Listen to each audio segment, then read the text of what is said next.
my boots and my faded jeans in Santa Fe, New Mexico, and swap them for a coat and tie and someplace else to go. I had days that were laced with white lines on narrow blacktop roads, with honky tonks around each bend and drunken episodes.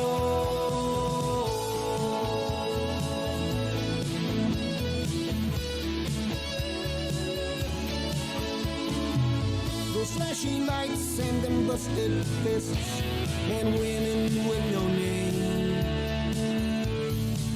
The morning past the night before I learned to play the game. Then one night I was peeling labels on empty bottles of beer. A sweet young girl and her guitar played kids I swore were yours. 'Cause she played memories, the kind every romance to. You dark rhapsody, the midnight rendezvous. Yeah, she played memories. Welcome, ladies and gentlemen, brothers and sisters, saints and sinners, to the Saturday Night Church of the Search, where we talk about Forrest Fenn, his treasure, and pretty much anything else anybody wants to call and talk about. I don't mind.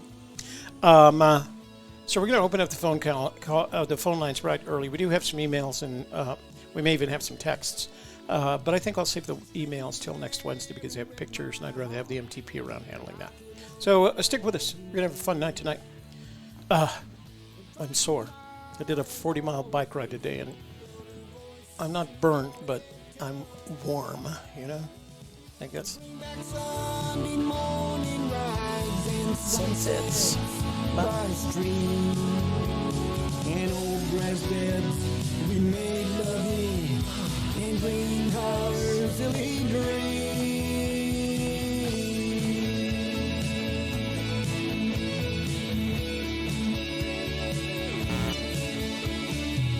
I drank her words like they were wine and looked into her eyes. She turned her head and walked away, made me realize the longest days and the darkest nights were more than I could face. The only thing that I could do would lead down someplace that she played memories, the kind of romance to be dark rhapsody, the midnight rendezvous. Yeah, she played memories of songs that made me blue, sweet soft melodies that took me back to you.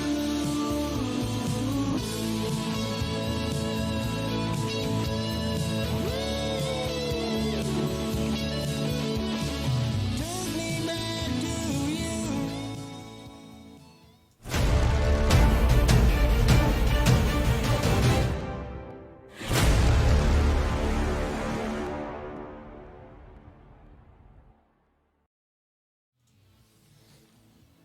Enough.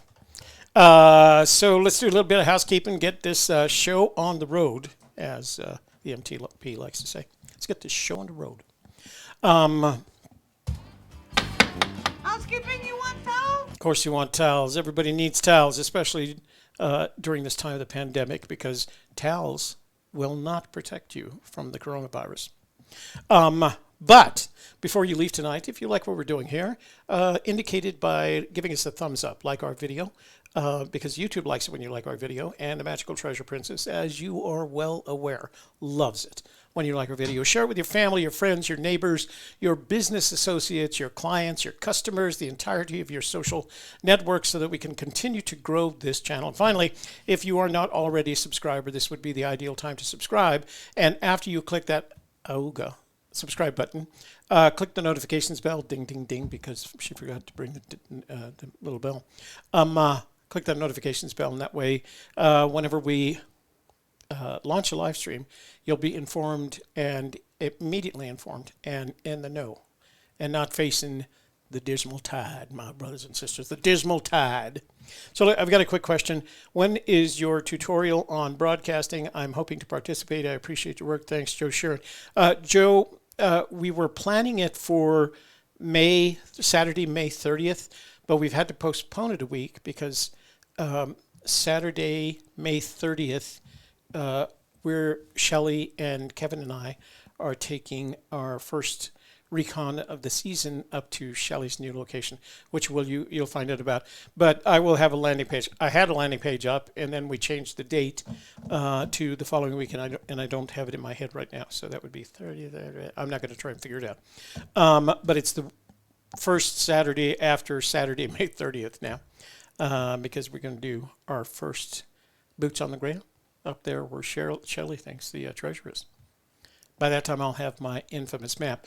But we'll have more for you on both those topics on a Sunday. So I would like to thank our moderators for helping out in the room. That includes K-Pro, Sassy, or The Sassy, 1962, Colabrado, LR, the beautiful Sarah Rocks, and if she's around tonight, I'm playing poker. Maybe Julio will even come into the room.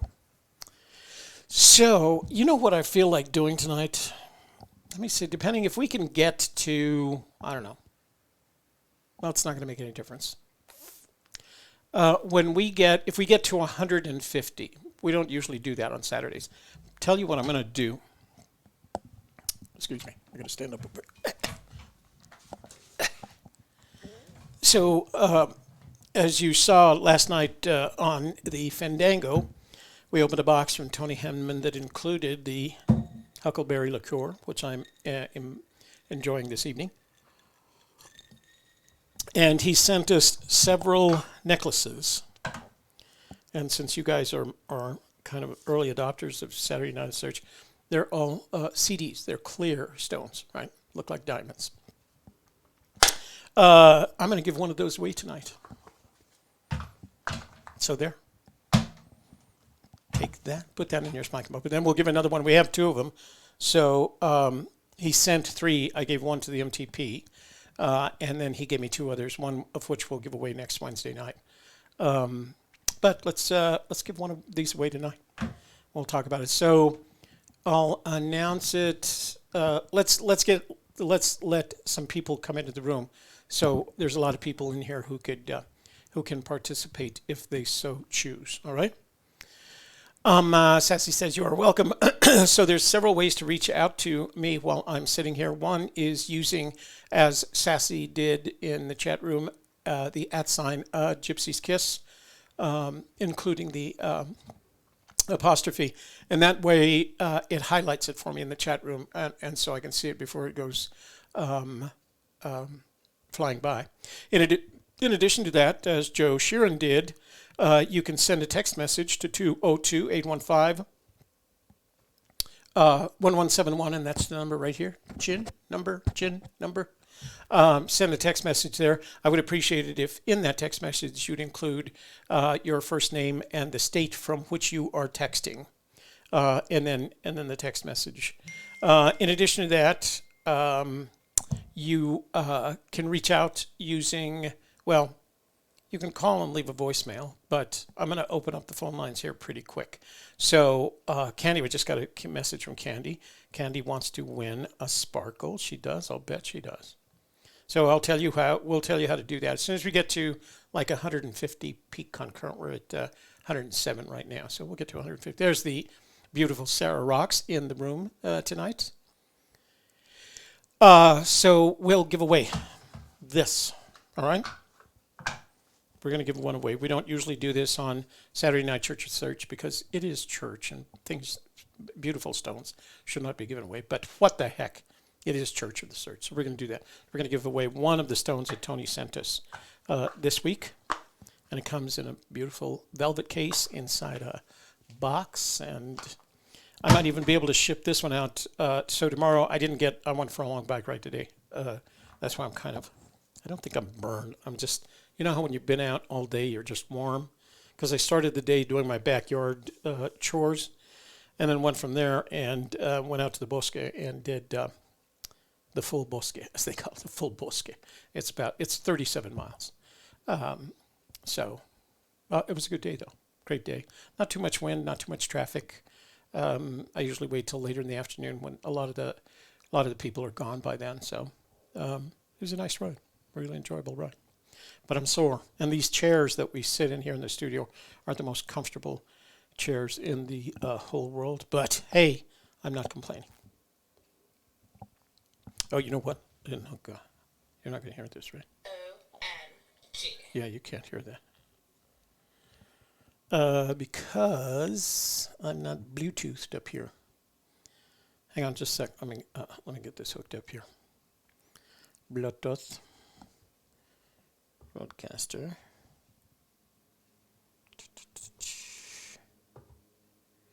Yes. And broadcaster. Connected. So we're going to talk about on that show that we're doing, on that training session that we're doing on first Saturday in June. We're going to talk about this baby right here, this Roadcaster, because it's what makes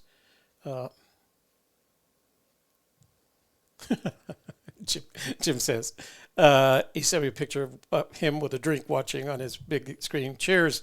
Glad I don't have to say who I am anymore. Yeah, we don't. He's not. He's Jim. He's Jim from our member vault. He's one of the members in our member vault. And he's a smart guy. He's the one, actually, was it that Jim? Yeah. He's the one that got all that material on Miss Ford. Actually, back then, they weren't Ms. She's Miss Ford. Because back then they hadn't made that Ms. distinction yet. So you can see every time they write about her, it's Miss Ford, as does our friend Forrest. So what is that? What is Brian doing there? What does that look like? All right. So let's start with a little musica, you think? And let's go with some jazz tonight.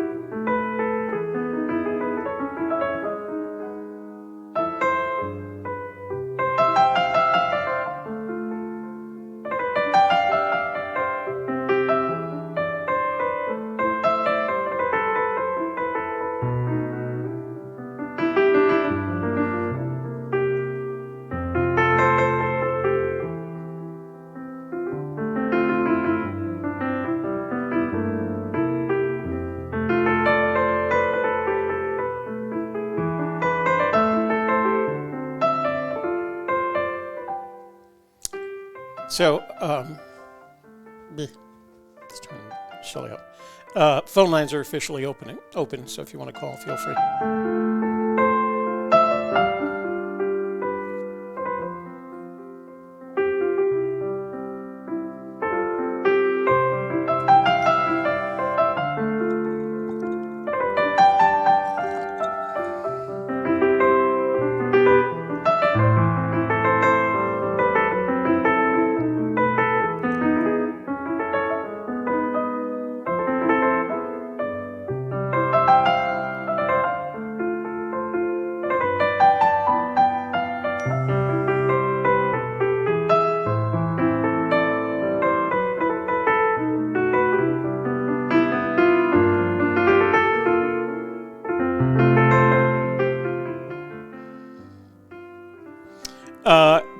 Ken asks, Toby, without getting you in trouble with Shelley.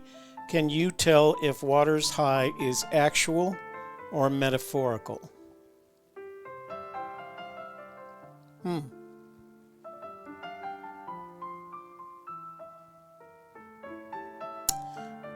It is neither. Ken? But you'll have to wait till her video on Monday to find out. It is neither. You'll find out then.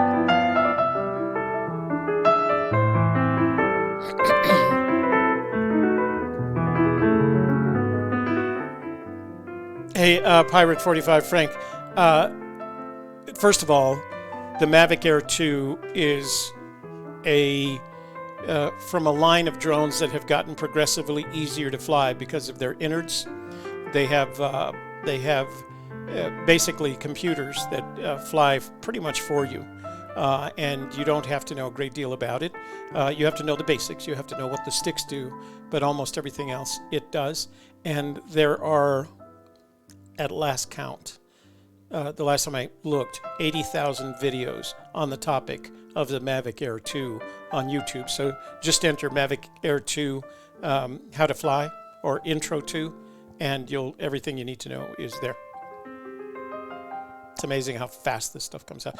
What DJI is really smart. So there's a whole bunch of YouTubers that specialize in DJI drones. So every time they release one, a couple of months before they release, they send these drones out to these YouTubers. They make videos. And so on the day it's released, these YouTubers release all these videos. And they're just amazing. They're always ahead. You'll get reviews. Nobody does unboxings anymore, pretty much. But you get reviews, how-tos, flight modes, everything, exactly what all the buttons are for, how it works, how they feel about it. And for the most part, including me, it's getting rave reviews. It is one of for what is it, price performance. It is, and I know it sounds crazy. I've owned DJI drones since 2012. When the first Phantoms came out and you needed to know how to fly a drone. It's like flying a helicopter, basically. And I've had drones the whole time, progressing through the Phantom series and then the Mavic series. And this is the easiest to fly drone DJI has ever produced, and it's also the most capable. It has a really good camera on it. It has a 34-minute battery on it. I mean, it's just... It is the pinnacle of consumer drone technology at this point in time. So let me recognize a couple of super chats in the room. The first came from Christina Kretkowski. Christina won one of our prizes recently. I don't remember what she won exactly. Thank you, Christina. This is for you.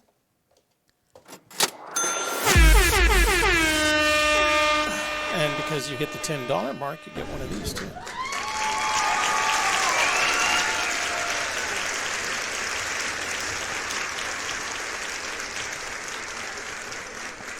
And also, Jeff Anschutz. Let's see, what does he say? He says, my name is Jeff, and I like to go searching in bear country alone. Wyoming, WYS, is a ghost town. I emailed you a panel pic. Okay, I'll save those. I'm going to save all of those for Wednesday when the Magical Treasure Princess is back in studio. Thank you for those super chats, you two. I appreciate it. Nice way to reach out to us. Let me see, what else? Let's see.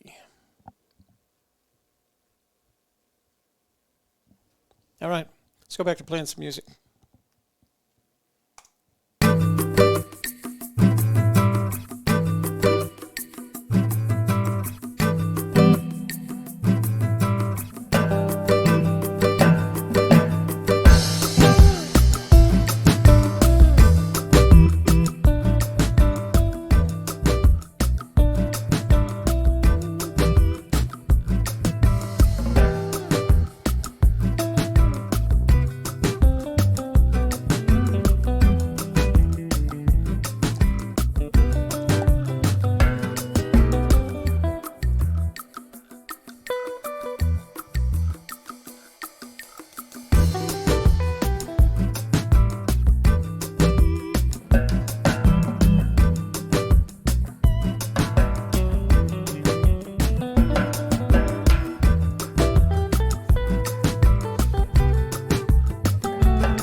So, Lamron, if you're going to invest in a drone, although there are a broad variety of drone manufacturers out there, I can vouch for DJI. They produce a quality product. They're further ahead than anyone in terms of the technology, and they're a great place to start. The drones that they produce are so capable because of their control systems. They're so easy to fly, and anybody can start flying. If you just watch the video that says, and they produce all these videos for you on the DJI YouTube channel. Pick the Mavic 2, I mean, whatever you pick. And for their price, I mean, the first drone I bought was a Phantom, and it was a fly-by-wire, right? It had no help, no GPS, no CIG, no nothing. So you had to know how to fly it, and a gust of wind could blow you the wrong way, and it would do flyaways. It was just horrendous. And that was an $1,800 drone at the time, 2012. The drone that I just bought was, you can buy the drone and a single battery for $799. I got the drone, the 3 batteries, what they call the Fly More package. Drone, 3 batteries, extra propellers, etc., etc. ND filters, charging, 3 battery charging package, all for $988. And the drone that I got is 10 times better than the first drone that I owned, and I paid twice as much for. So and the benefit is that they're the leader, the industry leader, and so you get the best pricing from them. So so Ken in Oklahoma says, Toby, now that I have a search area, I see the conundrum of people you are strictly armchair searchers who just want to freewheel theories, and others who hope their solve is not accidentally revealed. What are your thoughts? So here's my experience. I could tell you the details of any of my theories, and I've had, 4 or 5? I don't know. I don't actually count the ones in Colorado, Wyoming, Montana, because they were just kind of fun things, you know. They were vacations mostly. It's Maryland. Hey, Marilyn, it's Toby on AGK. What's up? Oh, hi, Toby. How are you this evening? Very good, thank you. How are you doing? I'm doing great. How's the weather in California? Oh, it's getting hot. It's been hot. Oh, very really? hot. Huh. Yeah, it was in the 90s the last couple of days. I'm a big fan of hot. I think that's why I like New Mexico so much. I'm okay with hot. Yeah, that's good. Well, I just wanted to say, I did watch a video today of a bald eagle attacking a drone. So it was quite amazing. That is not an unusual occurrence. We know that we've seen videos of seagulls, bald eagles, falcons, pigeons attacking drones, and one just posted on the DJI, the Mavic Air 2 on Facebook. Somebody just posted one of he was flying near a bee's nest, and the props, the buzz from the props must have irritated the bees because they started attacking the drone. Oh my goodness! Wow. So, yeah. Well, I kind of hesitated to call because I felt like you thought that I was probably trying to beat you over the head with some kind of imaginary Bible belt or something. So no. Each of us has our own opinions, not only when it comes to the search, but on our religion, our spirituality, our politics, and we're entitled to have those. This is America. I am free to have whatever beliefs I want to have, as you are, as long as I don't try to beat you over the head with my beliefs. Right. So. No, I mean, can I make a comparison on that? Sure, absolutely. Of course you can. I mean, it's kind of like me asking you to view that video and your reaction to it, and be like me going to, like you have suggested, to go to the Josh Gates video. And it's almost like you asking me to go look at that. And as you well know, there's some very important information in there. And that'd be like me going there and say, oh, he looks like an ex-husband, so I'm totally turned off and I'm not going to go. But I would have missed some good information on it. Yeah. So Josh Gates reminds you of one of your No, I'm just saying what Oh, I see. Oh, okay. Yeah. And I did want to qualify something I had said earlier too. All right. And that was that when my team and I, when we recover what we believe we were going to recover the treasure, that I had said that we were going to. Actually, it wasn't we. It was actually I hadn't consulted them at all. Mm-hmm. But I was going to give special, mention or some, some profit to whoever had helped solve it. They actually hadn't helped solve it, but I think that they deserve it for some of the, it's like backing out information that they were not part of the solve. Who is they? Who are you talking about? A couple of members, a couple of people in the room from AKG. Yeah. AGK. AGK. Well, I've gone to AGT too many times. Yeah. Well, that's good. Put a little bit of pay it forward. So have your plans adjusted based on how the coronavirus is transitioning? We're waiting. It's that they don't have an end date on our expiration. I thought yours was the 31st. Weren't you and Shelley together last night? Or? We were, but that was a conscious decision because the way we see it is we're practically family, and it's not us going out in public. It's us getting together to do the thing that we like so much doing. Yeah. We're just waiting. We're waiting for the borders to open up and get back to semi-normal, a new normal, or whatever it is. The new normal. Things are going to change. You can't do as much as this has done to a nation without it changing. I'm ready. I've been talking to a couple of producer friends of mine because I'm ready to start working on a documentary on the impact on this particular generation of children, because I think it's going to change their lives significantly. I think so as too. I listen to it. So it's really crazy. Well, that's all I pretty much had to say tonight. I just wanted to touch base and I'm ready for this thing to be over. Not the treasure hunt. The treasure hunt. Oh, okay.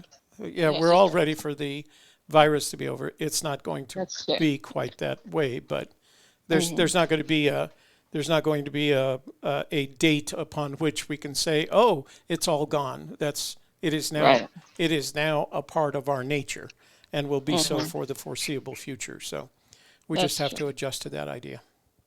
Okay, well, I won't keep taking any more of your time, and just touching base, and I hope everybody's well.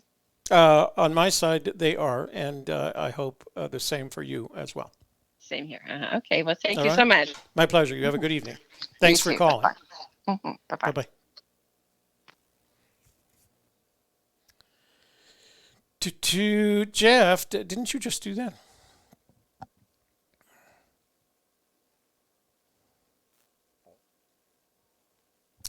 You know what, Jeff? I will do that.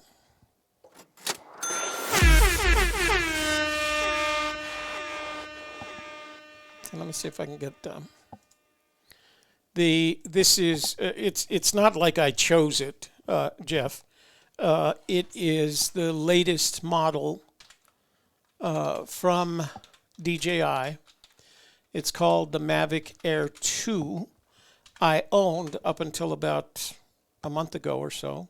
I owned a Mavic Air that was now 3 years old. I've been flying the Mavic Air for 3 years now, and DJI released the Mavic Air, and what was interesting about it is the Mavic Air is very different from the Mavic. They made the Mavic Air so it looks more like the Mavic Pro and the Mavic 2, which are their kind of leading. They're leading. Consumer drones.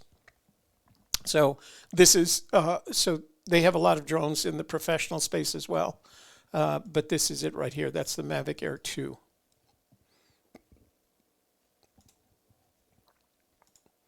And the reason I got it, there was several reasons I decided to go to the Mavic Air 2. One was this camera. It's a half-inch sensor. It shoots 48 megapixel stills, and it shoots 4K 60 frames a second video, which is the equivalent of the video cameras that I have, the DSLR, HDSLR video cameras I have. In addition to that, the other big change was the fact that you get 34 minutes flight time per battery. The current Mavic Air, which is what I owned before this one, was around 20 minutes per battery. This one is 34 minutes per battery. So 3 batteries give you close to, well, more than an hour and a half of flight time, which is pretty amazing. So those are the 2 big things. The minor things are here. These are sensors, and they're sensors that tell you how close you're to an object. So if you get within 6 feet of an object, you can fly it straight at you, and it'll stop at 6 feet until you tell it what to do. And it has those sensors on the back. I'm sorry, the front. This is the front, the back, and the bottom. So that way you're prevented from flying into anything. It also has some special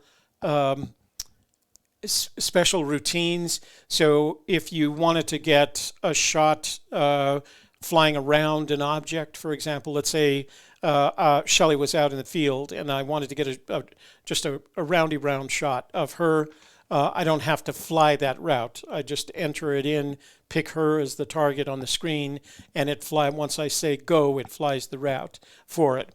It has an automatic takeoff service. So if you press a button, it'll take off all by itself. And it has something called return to home. So if you lose it, your visual sight, or you're not sure where it is, and this can happen because it can fly out to 11 kilometers. Which is way out of sight. But it has a return to home button, so if you press that return to home button, it flies back to the exact point where it took off from.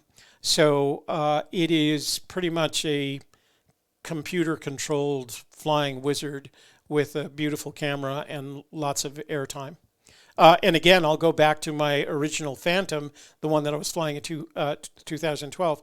It had a battery that was twice the size of this one, and its flight time was 13 minutes. So, yeah, that's why. That's what I bought, and that's why I bought it. Great improvements. And the price, you can't beat the price. Like I said, when I bought the Mavic Air, this was $799 3 years ago. The Mavic Air 2 with 1 battery is $799 now. So you get a much better aircraft for the same price that you would have paid for the Mavic Air. And then in addition to that, so the batteries are $110 a piece. So you can buy the Mavic Air 2 Fly More combo with 3 batteries for $988. So that's the package that I bought. So I'm going to go up to northern New Mexico tomorrow. I haven't decided where. Maybe along the Rio Grande because it's very photogenic, and I'll shoot some footage. I'm going to shoot some still images and video footage with it. I did put one up already. This is a shot that I took from the park that's in our community down the street from where I live. Let me just show you. Let's see. Oh, you know what I could do? This is what Shelley asked me to do yesterday. So let me just save it. Oh, I've already got it there. Hold on. How am I going to do this? I need to go to the desktop here. Hang on a second and I'll open up this image. And this is from, where is it?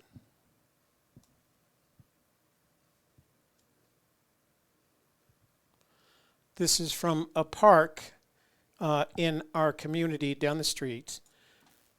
What the heck? Where'd he go? All right. Hang on. Let me... I'm not doing a very good job of this. So I'm going to go back here and...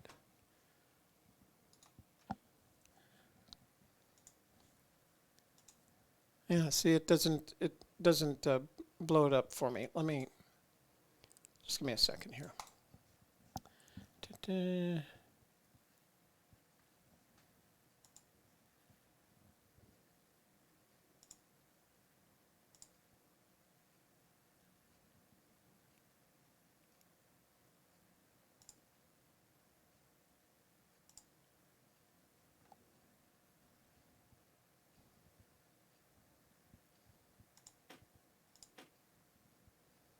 Oh, here it is. So that was a shot, altitude 400 feet. I was on complete auto, although you have, excuse me, control of the camera. This was a shot that was done on complete auto, and in the foreground is the Rio Grande. The middle ground is the town of Bernalillo, which is a town that I live in, and then I-25 is a straight line right there that runs north and south. You go this way, it's Albuquerque, and this way it'll take you to Santa Fe. Those are the Sandia Mountains, and then those are the Manzano Mountains behind it. So, so that's a 48 megapixel picture, and that's cropped. I mean, it was pretty. You can see. I'm just going to blow it up here, and you can see the detail is pretty good as you zoom in. So I'm very happy with what it does. I did shoot some MP4 footage, but it was just kind of playing around. So this is, I'm just playing with it here. Yeah, it's not handling it well. It doesn't do that because we're live streaming. So the graphics card, it's sucking up the graphics card. Okay, so Mavic Air 2 from DJI, best drone I have ever flown, and I've been flying drones since. Hang on, let me answer it. Waco, hold on just a sec. I've been flying drones since 2012. And I am. Are you eating a carrot on the air? No, I'm not. What are you eating? I'm not eating anything. Oh, okay. So I've been flying drones since 2012, always DJI, and I have my Part 107 drone pilot's license, so I can do commercial work, and I've had that for 3 years now. So, and I qualified for that with the Mavic Air 2. Hey, Waco, long time no here. What's up? I know. First of all, hello, Toby. How are you doing? Hi, Waco. How are you doing? I'm doing good. Good. I'm doing better. What does that mean? Better than so what? I've been kind of out of commission for the past couple of months. I was recently diagnosed with diabetes, but before that, I was in tons of pain for about a month and a half. In my abdomen, and I was feeling really horrible. And my wife and my mother got tired of hearing me complain about this pain and feeling really cruddy, you know. Mm-hmm. So they made me go to the emergency room, and when I did, they admitted me to the hospital and diagnosed me with diabetes. So my blood sugar was 598. Oh, gee, many Christmas! Wow. Yeah. So I sent you a text. I don't know if you got it or not, but I just seeing how you're doing and so are you type 1 or type 2? Type 2 diabetes. Wow. Well, it's very fortunate because that can be controlled with medication. Yes. Yeah. They have me on metformin, Humalog, Mm-hmm. Levemir, Right. and glipropamide. So I'm on 2 injectables, which is the Humalog and the Levemir, and metformin's a pill, and the glipropamide is a pill as well. Well, I'm happy to. So I am not happy to hear you were diagnosed with diabetes. I'm happy to hear you were diagnosed with type 2 because that's manageable. You have to do something too. You have to exercise. You have to eat right. Yeah, I've been trying my best to do that. My sugars have been pretty low, you know, like in the 90s, right? Under 120, you know. So I've been doing pretty good. I just got released from the hospital last week. What was your last A1C? It was 15.9, and that was wow. Yeah, which is not off the scales because the scale does go that high. Yeah. Yeah. If the scale goes that high, they can test that high, but they want to try to get me down to in the 7 range. Yeah. So. Yeah, around 7. If you can keep it under 7, you'll have a long life ahead. Yeah. So I just kind of wanted to put that out there for everybody. You know, I did it to myself. I was told and warned, that I was pre-diabetic in a prior doctor's visit, and Yeah. I just didn't listen, and I kept drinking sugary drinks and eating whatever I wanted, Yeah. just being completely unhealthy. And of course, I have little Zoe, so I can't afford to miss out on any days of her life. So No, and that's if you look at it from that perspective, the perspective of you have people that count on you to live a long and fruitful life, and that's how you change it. I mean, it's funny because I have conversations with my children, and I talk about how I'm getting up there in years, and that one day I'm going to pass on, and I'm okay with that. I'm comfortable with it. I know where I am in life. But they don't want to hear it. They, oh, Dad, you're just going to live forever. And they're in their, they're in their 30s. They're all in their. I've got children in their 30s and 40s, and they're on their own, and it's not like they need me anymore. But they just want to have you live forever. Yeah, I'm 32, and I, my mom kind of tells me the same thing. She's 67, and don't tell her I told you because she'll get mad. Yeah. But she kind of says the same thing. You need to take care of yourself for your family, and I'm not going to be here forever. And, right. And it just I don't want to hear it either. But I know that someday we all have to go. That's part of life. But if anything, I want to talk about Forrest Fenn a little bit, but I just want to let people know that if they're not watching what they're eating and not taking care of themselves, I mean, right now is the time to start, because once you're diabetic forever. And when the doctor came in and told me, it was a little bit, it was a shock, because I just at that moment I knew that I had to change my life forever, and it sucks. It really sucks. I didn't know if I was gonna survive or not survive, or but well, the amazing thing about it is that if you're diagnosed and if you take action, and if you continue to maintain not only your medications but your diet and your exercise, you can go on forever. You can have a long and healthy life. Yeah, I told my children, the only thing I don't want to do is I don't want to die. I don't want my children to start dying before me. That's what happened to my mother. She lived such a long life that she lost 2 sons. She buried 2 sons, and it wasn't because they were in the military. So yeah. It's a serious deal. I should have listened a long time ago when they told me, hey, you need to watch what you eat because you're pre-diabetic. Yeah. But if you don't heed warnings, you got to deal with the consequences. So I'm paying the price for that. But I'm doing good. I've been taking my medicine like I'm supposed to. My numbers have been low, so I'm eating well. I'm eating a lot more salads and Greek salads and things like that. So. Mediterranean salads. The Mediterranean. If once you get into it, if you do a Mediterranean diet, that's kind of the healthiest diet you can do for diabetes. Okay. Cool. So, I'll look into that. Well, congratulations. I'm sorry to hear the diagnosis. Congratulations on finding out early enough so you can do something about it. And glad to hear that your doctors are responding by giving you the medications and the direction that you need. I thought you were going to tell me that you've gotten coronavirus. No. They did test me, though. I was negative, so that's good. Good. Yeah, that would have been horrible. Yeah. But yeah, so kind of switching over to Forrest Fenn. Go ahead. Thank you, by the way, for letting me know all that.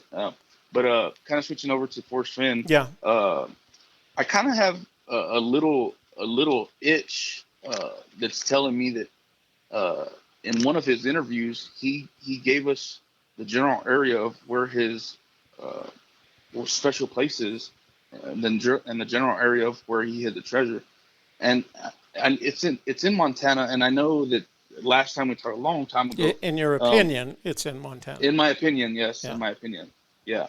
I mean, it's my personal itch. Right. Yeah. But So in my opinion, I feel like there's and it has to. I'll give people a hint. It has to do with heavy loads. Yeah. Okay. And that should be a very significant hint because he only says, from what I've seen, he only says heavy loads regarding to one specific thing and one specific time in his life. And he refers to this place as a very special place with lots of wildlife and beautiful flowers and things like that. So it's just an itch that I have, and it's a real strong one. And he's only mentioned it probably one time in one interview that I can find. And as you probably know, I've looked at all the YouTube video content, everything that Google has to offer, just like you have, I'm sure. Yeah. But heavy loads is the hint that I'll give you and people, and they can kind of do more research on that. If I say the area, then people are going to, figure obviously, it out. Yeah. And I don't want to do that. And I'm not saying that's the end all be all. That's where it's at. I'm just saying that's a heavy itch that I have, and my personal opinion that he did say the general area of where he hit it. So let me ask you a question, because this is not the first time I've heard this, and I asked the same question. Okay. Does your heavy loads have anything to do with nuclear weapons? No. Okay. Not at all. Good. Not at all. Because I think that's a rabbit hole there. Yeah, I think that's a little far-fetched. Yeah. But yeah, if you can, it's very, very simple. All anybody has to do to find out the heavy loads that I'm talking about is watch a certain interview. It's on YouTube. Which one? I'll let you find that out. All right. I'll let you find that out. But he only mentions it, and I'm telling you, it's only in one interview. I couldn't find it in any other interview. And in this specific interview, he's talking about. I'll give people another hint. It's related, but it's not this interview. So he talks about porcupines tasting like kerosene, right? Well, but he also wrote that in the book. Yeah. Okay. But there's he talks about something else that tastes like kerosene, and I'm not going to say what. That's the hint, and people can go find that as well. And he only says it in that one interview, in the same interview that I'm talking about the heavy load. All right. So, okay. All right, I'll play around with it tomorrow. Cool. Awesome. So first of all, thanks for calling in and letting us know what's going on with your health. And again, I'm sorry to hear the diagnosis was diabetes, but I'm happy to hear it's type 2 and that you're doing the things your doctors have asked you to do to take care of yourself. Yeah, of course. Because Thank you for we don't want to lose you, and neither does little Zoe want to lose you. Yeah. She loves me sometimes. Yeah, sometimes. Yeah. And my wife. Yeah. Sometimes. Maybe like 10% of the time. Yeah, sometimes. Yeah. Probably when you're not talking about the Fenn treasure. Yeah. All right, sir. Thanks for calling in. Glad to hear from you. Thanks, Toby. You have a good evening. You too. Bye-bye. Everybody too. Have a good one. Bye-bye. Bless his heart. Yeah, that diagnosis can be a terrible diagnosis if you don't do anything about it. And it's hard to get it at this age, at age 32. All right, so let's talk about this giveaway. I know you guys, are we any place near where we wanted to be? Hang on. Let me look at the numbers. Let me look at the numbers here. What do the numbers say? Go back to analytics, and now the numbers say we're only at 148. What's going on, guys? We're not 100 and, what did I say, 150? Huh? It says we're at it hasn't updated. So we're at 163. Okay. All right. So I don't want to just give this away because usually we say Wednesdays. So let's do this because that way it's only you guys in this room because you're here on Saturday. So let's do it this way. Go back and make a comment on last night's show. the Friday show, the Fandango show of last night. And we'll draw it from the comments on last night's show. All right. And, we'll do the drawing around 8 o'clock my time, which is around 10 minutes away. So you have time. Don't rush. Okay. Oh, on. Yes, I know we're at 165. Thank you. Yeah. So go back to this. Go back to Friday's show. Make a comment there. And if you win it, you win it. I'm not going to, if Mel Rustad wins again, he wins again. I don't know what to tell you. It's supposed to be a random comment picker. So we'll just let the comment gods work it out. Okay. While we're doing that, let's go back. Phone lines are, oh no, they're not. Sorry. I turned them off while I made that. Phone lines are open if you want to call in the meantime. Let's see. Somebody sent me a picture of poem decor. Let's see what it says. Candy says, we reached 160 in chat. Sparkles. Yes, we got the sparkles going. Heavy loads. When Fenn worked on Rambaugh Creek, he referred to lodgepole pine trees as heavy loads. And he also talks about boiling pine needles for coffee. Destin, Florida. Let's see who this is. Hey, you reached Toby Younis at AGK. What's your name? Where are you calling from? And what's your topic for discussion? Yeah, this is Scott in Oklahoma. Scott in Oklahoma. Hey, Scott. How are you doing? Pretty good. I just have a quick question. And I should know this, but I don't. Has Forrest ever confirmed 66,000 chains north of Santa Fe as being Santa Fe, New Mexico? I think the closest he's come to, first of all, you've got to remember that whole 66,000 chains thing, or 66,000 links thing, the 8.25 miles, he didn't write any of that. That was written by somebody else. He adopted it as the 8.25 miles. And I can't imagine, I don't know necessarily, when he's been asked about it, it's always been, it's 8.25 miles north of Santa Fe. And then people ask him, do you mean the county line, the city, the center of the city? And he gives that shake of his head. How much, and what that shake of the head means, how much more information do you want me to give you? And so while I don't think he's ever made the distinction between the number of Santa Fe's that are out there, there's one in Texas, there's one in California, there's one in Spain, there's one in Argentina. I can't imagine it means anything other than Santa Fe, New Mexico, because that would put it north of Santa Fe. But did I lose you? No, you're still there. I can hear you. Okay. So, but I have never heard him say specific, other than saying Santa Fe. I've never heard him say, and when I'm saying Santa Fe, I mean Santa Fe, New Mexico. He's never said that. So you can run with that. Well, I don't know if I'll run with it, but I just happened to be looking at something on a map in Santa Fe, and I went, oh my goodness. Something I don't think anybody's ever found. Yeah.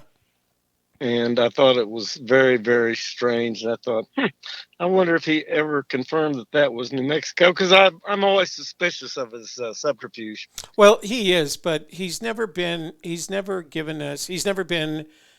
so surreptitious that he hasn't stuck to the rules of the game, right? And the rules of the game, I think, in this case, and this is purely my opinion, there's no evidence of this, the rules of the game include the fact that whenever he uses the phrase Santa Fe, he's talking about Santa Fe, New Mexico. I can't imagine that there is so much, while there is subterfuge in his words, I don't think it's so dramatic that he'd be, the whole time he's thinking to himself, these silly people don't know I'm talking about Santa Fe, Texas, or Santa Fe, Argentina, or Santa Fe, California.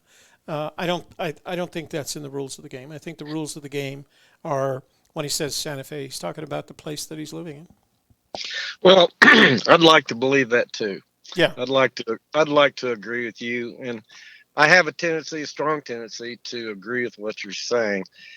But, it's only natural to have a few doubts. No. It's only natural to find a rabbit hole and chase it as far as chase it until you can't chase it anymore. But start with the reasonable. What's the reasonable thing to imagine? The reasonable thing to imagine is he's talking about Santa Fe. I agree. And that was the only thing I wanted to ask you. I just wanted your opinion of that. Because when I found this, I went, and I thought rabbit hole. Yeah. And I thought, I don't know if I want to chase this. And I thought, well, I'll call Toby, see what he has to say. And I tend to agree with the things you say. So that serves my purpose perfectly. I appreciate your time and effort there. Thank you very much. I appreciate it. Thanks for calling in. Have a good one. You too. Bye-bye. You too. So go to Friday night's video, make a comment. That's where we're going to draw from. And you got another, we'll give you some time. We're not going to rush anybody. The problem is we're dropping in concurrent viewers. We're down to 157. So if we fall below that, we're going to have to wait till we get back up above 150 to do the drawing. Such a challenge. Call your friends. Tell them to watch the video. We hit 172, which is a good Saturday night, if you don't mind me saying so. So, fly me to the moon, Chris Hurst. Yeah. Deter people from digging in. Well, yeah, but again, Cheryl, if you do any research in that whole 66,000 links turn into 8.25 miles, you realize he didn't write the initial article. He just borrowed it because Blazing Battle. Toby puts dampers on my ideas too. 66,000 links. That's right. But he didn't write that. He didn't write that. That's on the thing from Richard Saunier's blog, and Fenn didn't write that. But it was easy for him to use it. The 8.25 miles. It was easy for him to use it to say, "Don't be digging in my backyard." Hey, you reached Toby Younis at AGK. What's your name? Where are you calling from? And what's your topic for discussion? This is LR. Hey, LR. How are you doing? Doing well. You sound good. It was good to see Shelly back on Wednesday. Yeah, it was good to have her back yesterday, actually, on Friday. So good to have her back in the studio. I always enjoy her company. And it all started because I'm still trying to remember. Somebody mentioned to her about margaritas and Mexican food. And she called me, and I don't know where she got it from, but she called me and she said, "I want margaritas and Mexican food. Can we have that on Friday?" And how do you turn her down? So we ordered some Mexican food from our favorite restaurant, and I made some margaritas, and we sat out on the patio and watched the sunset and had some margaritas and Mexican food, and then we had the show. So you've been wise and had the margaritas. Yeah, we've been wise and drank the margaritas. Yeah. A thought, you're talking about these drones and stuff. I had a thought with that as far as the 500-foot people. It doesn't say searchers, 500-foot people. Is that right? Yeah, he's always made a distinction between searchers being within 200 feet and people being within 500 feet. We don't think the people are searchers. What if they're drone people or camera people? Well, the problem, it could very well be. The problem was when he said that, it was way back in 2012, late 2011 or early 2012, and drones weren't a popular tool for searching back then. Later on, they have, for some of us, become a popular, I don't want to call it a search tool, but it certainly provides additional data for us. Okay, so let's go to the camera theory. But I still think, based on a comment he made at Collected Works in October of 2013, and a follow-up comment he made at Moby Dickens, I think the 200-foot searcher was Stephanie 30acre. Okay. Because well, I won't argue with that. In both those cases, he says he uses the feminine. If I told her that, she'd have a heart attack. I remember that. And he used that kind of phraseology at Collected Works with a lot of people, including Stephanie. When she asks him who's been closer, me or Dale, and he says, "If I told you that, you'd have a heart attack." The implication being that she's been closer. And then the following week at Moby Dickens, he uses the same phraseology following the comment about the 200-foot searchers. He says at Moby Dickens, he says, there's been people within 200 feet, solved the first 2 clues, and then they walked right past the treasure. That's what he says. Mm-hmm. They walked right Okay. past the treasure. And there's someone, and then he makes the allusion to, he says, and if that person knew that, she'd have a heart attack. So it was the second time he used that she would have a heart attack phrase in a matter of a week and a half. Yeah, that's not good. Heart attacks are bad. Yeah, heart attacks are bad. And then that's right after that. I feel like Stephanie, after hearing both of those things, she was there at Collected Works. She had traveled all the way from Chicago just to be there at Collected Works, and then saw the Moby Dickens. Right after that, she took down her blog that had videos and maps and blog posts about where she had been, because I really feel like she realized he was talking about her, and that she. So, do you know Stephanie? I know her as a. I don't know her in the same way that I know, say, Cynthia, who I see regularly. Okay, well, would you say she would let Fenn know, that she would reveal to Fenn that she found the treasure? Hello? I don't see why not. I'm just thinking. I don't see why not. Okay. But considering what she's been through, and I'm not going to.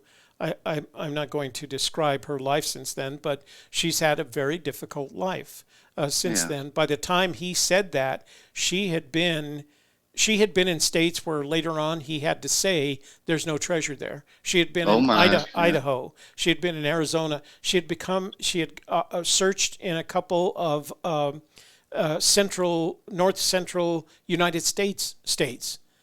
Yeah. Before he had said it's not there. Utah, it's not. Yeah. So she was searching everywhere, and I think by the end of it, she had done. I want to say by the time he said that, she had done 65 searches. Oh goodness. And she had to come. Okay, well let's go back to the 500 one. Okay. 500 people. So we'll knock off the drones. But I don't know. You've been through Yellowstone. You've been through parks in the Rocky Mountains. Yeah. Where these guys will have these huge lenses. Yeah. That can see across the valley. Yeah. To the edge of the forest. I have some of those lenses. Okay, so those guys have been there. You see what I'm saying? Well, and the way he says it is there are a couple of times when he's used the phrase. He said lots of people have been within 500 feet. Right. And I've always interpreted that that the implication is that they were on a thoroughfare of some kind. Yeah, trail. Or a road.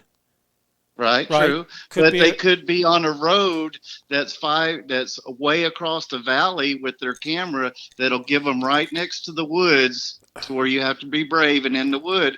And as far as they can see, is to the edge of the woods. Well, and they've could been very there. Well be true, but are they searchers? Because I never got the sense. They're just camera people looking for some nice nature shots. Or drone people looking for some nice overheads. Yeah. Well, we can't use the drone thing because you said that's out. No. Well, it is in national parks. You can't fly the drone. Right. The rules are crazy. That you can't. Well, no, you said they gave the history of the treasure in the beginning of the drone thing. So this kind of doesn't. Yeah. That was when the drones that we were flying back then. You really had to know how to fly. There was no GPS control. There was no leveling control. There was no sensors. There was none of that. You had to really fly them, and they didn't have the range, not only in battery life and longevity, but you've got to be connected to that drone via radio communications, basically, and they didn't have that kind of range. And then when you're in the national park, even worse, you can't take off or land in a national park. Right. I agree. Yeah. And no, those are the rules. Those are literally federal regulations. You cannot take off or land. So people get around it by taking off and landing outside the national park. And then the national park has its own rule. So the rule is you must fly higher than 1,000 feet in order to not disturb the animal life or the people that are enjoying the park. Here's the problem with that. federal regulations say you can't fly higher than 400 feet. So that's weird. It sounds like a contradictory there. It is absolutely, and they just don't want drones in or around or over the parks. That's well, congratulations on your new drone. Thank you. And Shelly being with you again. So you know what an Otenberg cipher is, correct? I do. So if I find a treasure, I'm going to use a book. I'm not going to tell you which book. I'll do an Otenberg treasure cipher and send it to you. Oh, nice. All right. I look forward to it. All right. Well, give that necklace away. We'll talk to you soon. All right. Talk to you. Okay. Bye. Bye-bye. That was one of our mods, LR. Okay, so let's give this baby away. Oh, wow, our viewership did go up. People came back from wherever they went. So we're going to give away, it looks like CZ. Tony's in the room. He can probably tell us exactly what it is. Okay, and I'm going to go to last night's program, and hopefully by now you've made a comment on last night's video. Let's do a screenshot, and we're going to go to Video Manager.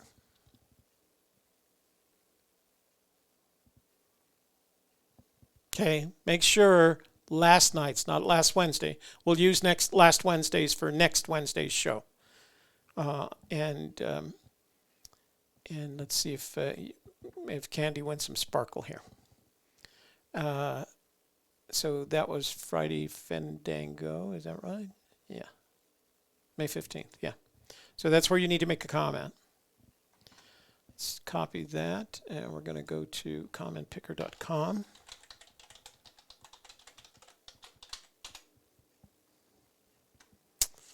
And YouTube random comment picker.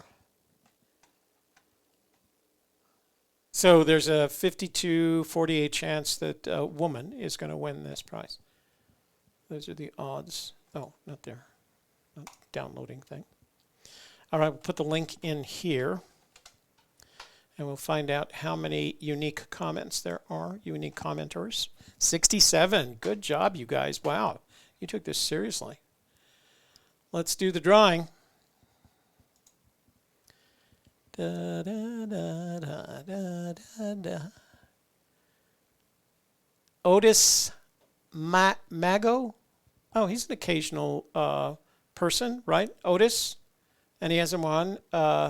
He said, nice dirt road, sidewall rippers. I'm not sure what that means. Okay, Otis, if you're in the room, you are the winner of tonight's giveaway. You know, I should have qualified, and I should have said you have to be in the room to win. Dang nabbit. I'm sorry I didn't do that. But we have a winner. Otis, send your shipping address to the number. Here, let me show you. Let me go back here. So, Otis, send your shipping address to the number right down here below my chin. Chin, number, chin, number, chin. Oh, poor Indy. Well, Indy, we're going to try again on Wednesday. All right? So, where's my sticky things? Here, let me put this in here so I don't forget. And we'll give another one away on Wednesday. So if you want to be part of that Wednesday drawing, go to because that's when I go back to Wednesdays. Go to last Wednesday's show. That would have been the 13th. Go to last Wednesday's show and make a comment there. And that way, whether you're watching next Wednesday's show or not, you'll still be qualified to win. Is Otis in the room? Otis, are you there? There he is. It's Otis Magoo. Well, if it's one thing for you to spell it that way. It looks like Otis Mago in your name. All right, Otis Magoo, text me your shipping address. Text it to 202-815-1171, all right? And I'll send that out on Friday with Denise Begley's knife. So the lady won the pocket knife, and the gentleman won, I guess, I'm assuming Otis is a gentleman. The gentleman won the stone. So he can give that to Mrs. Magoo. All right? Did I just do that again? Okay. I'm going to put that with the knife over there. Giveaways. I love giveaways. Giveaways make me happy. All right, let's see. Candy says, I was about to read this. Heavy loads when Fenn worked on Rambach. Oh, no, I read that already. Let's see what else we got. Oh, somebody sent me. It's a really nice layout of their bedroom. And I'd say, you know what? If you're doing poem decor, you can't be too obsessed with it. I don't think there's anything. And this is from Jim. He says, the drive up to the U.S. Forest Service roads near Watkins Rumbaugh. Beautiful. Did I miss something? Why were we talking about Watkins Rumbaugh? I must have missed something. So, yeah, I'm going to go up north. And like I said, I don't know how far north I'm going tomorrow. And take the drone with me and shoot some drone footage just to kind of get a feel for it. Because I think it's a heck of a drone. 4K is a whole bunch. I mean, 4K, well, it'll render while I can process on this workstation. It still can take your average computer and bring it to its knees, basically. Here's the box that it comes in. Oh, I could have done that, I guess. Let me see. Open image in new tab. So this is the box that comes in. So it comes in it has a travel case. I have a backpack that I use. It comes with 6 sets of props. It folds down like this. That's how it folds. And then that's the controller, the RC controller. And then batteries. There's one battery in there. It's right on the back. And then 2 more batteries. So very nice. So it came in a very nice package. I was very happy with it. And usually, whenever DJI does an announcement like this, they always underestimate the number of people that are going to have interest. So you order, and then you have to wait. I don't know. I think the Mavic Air took me a month. This one was pretty good. They sent it in about 2 weeks. And what's even better is I took my Mavic Air and I put it on eBay, and I sold. It had 4 batteries, and so it was a pretty good deal on eBay, and it sold like the second day I had put it up. So. Which is good. All right, ladies and gentlemen, phone lines are, I better check that before I actually say it.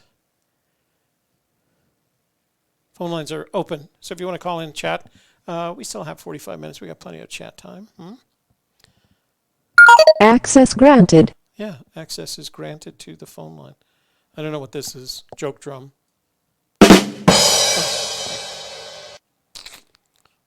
There's a whole bunch of car ones.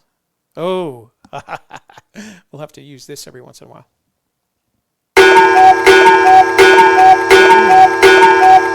Wow, that was loud. That hurt my ears. Let's see. Sarah Rocks, that's our room. Thought it would be a great inspiration. What? I don't know. I missed that, Sarah Rocks. Who's banned? Who thinks they're banned and writing in the room? Hello. If you were banned, you wouldn't be able to. Fenn says, Toby, might as well pick up the chest while you are up there to enjoy, or so we can enjoy our summers without obsessing about the treasure. So I would, we're not. So Shelley's new theory hasn't been really tested. The map that I ordered comes in Monday, so we'll look at the map, see if there's anything there. And then the weekend of the 30th, when we had planned the webinar, we're going to go ahead and go up there and just check it out. And somebody was telling us in the member vault that the road, the main forest road is up there, has a gate across it, and it's it says it's private property and you're not allowed. Turns out, here's another interesting thing. As part of this whole thing, there's a waterfall up there, which I didn't even know about. This is an area. You know what? I'm gonna kind of no, I'm not. I'm gonna let Shelley talk about it. But if you look up Scott, what's his name? The guy that does the there's a guy called Dave Scott something. He does waterfall pictures, and he's cataloged all the waterfalls in New Mexico, and he calls this one the prettiest waterfall in New Mexico. Hey, you reached Toby on AGK. What's your name? Where are you calling from? And what are your thoughts on the Fenn treasure? Hey, is this live? Yeah, it is. You mean live, like on live stream onto YouTube? How come I'm listening to you on YouTube and it's different than what you're seeing on the phone? Because there's a 30-second delay between.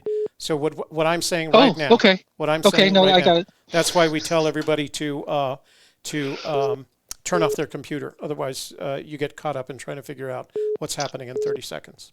Okay. No. Okay. So you want a name and where you're calling from? Mike in Colorado. Okay, Mike in Colorado. That's good. And yeah. So totally new. About 2 weeks. Looking for. Looking into this, and I think I'd come across it. Had to be like a year ago, just very briefly. It was probably on YouTube or something, and then forgot about it. Yeah. But anyway, first time caller and everything, and I'm just trying to catch up. And I've watched a bunch of your shows. Hit a Gypsy Kiss. Mm-hmm. So I'm catching things that are old from a couple of years ago. So it's a little confusing. But I guess one question I had is everybody looked at most of the common solves in the search area that fit the poem and commented on them? So, for example, Glacier National Park has a Mount Brown. Mm-hmm. There's a Coffin Mountain right there by, is it Hebgen Lake, or how do you pronounce that? Hebgen. Yeah, Hebgen Lake. There's a Coffin Mountain right there. Mm-hmm. And there's probably a solve or many solves in all 4 of the states that fit the poem. I'm sure maybe that's been commented on before, but any insights into that stuff? So there are likely hundreds of thousands of what you call solves. I call them theories. There are likely hundreds of thousands of theories.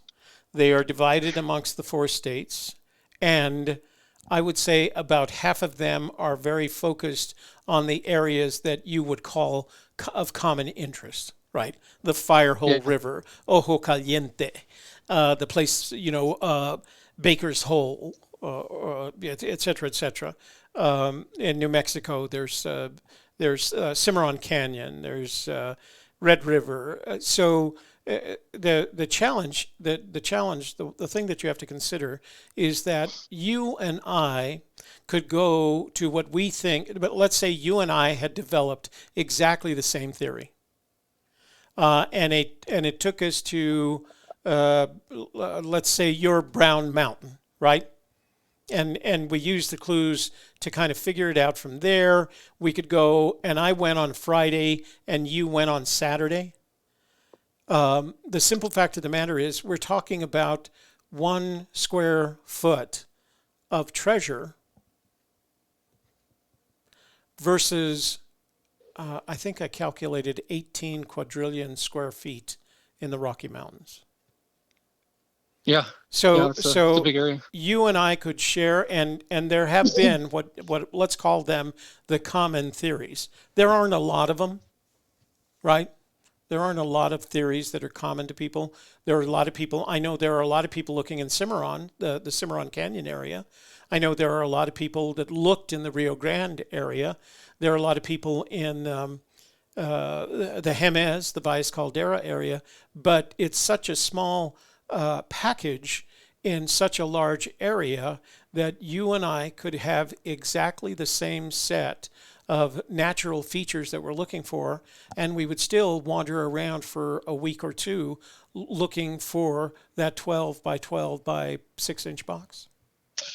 Yeah, absolutely. So hey, that should, well, the point that I was trying to make is that shouldn't keep you from developing a theory that, based on your research, would indicate, well, other people have looked at that. I don't think it makes any difference. Well, so I do have a theory that obviously I haven't been able to get out and check, but it accounts for the 200 and 500 foot people and searchers, as you guys call them. Yeah. And it has to do, I can throw this out there because there's so much out there. It's unbelievable. It would take a couple months to probably read through everything on the internet, but it has to do with finding the blaze. Mm-hmm. So if you find the blaze, it may be that the chest is 200 feet away.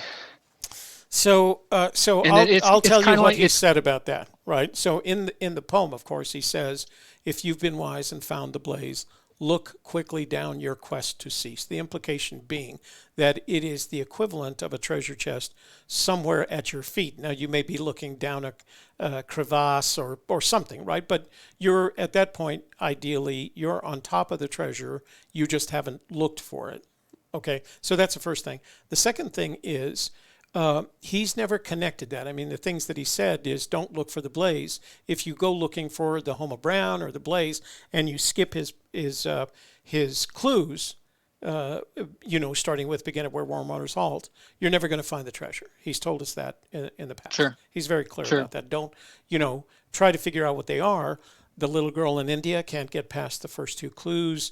The 200-foot searchers, figured out the first two clues and then walked right past the treasure. So there, but even with that statement right there, right?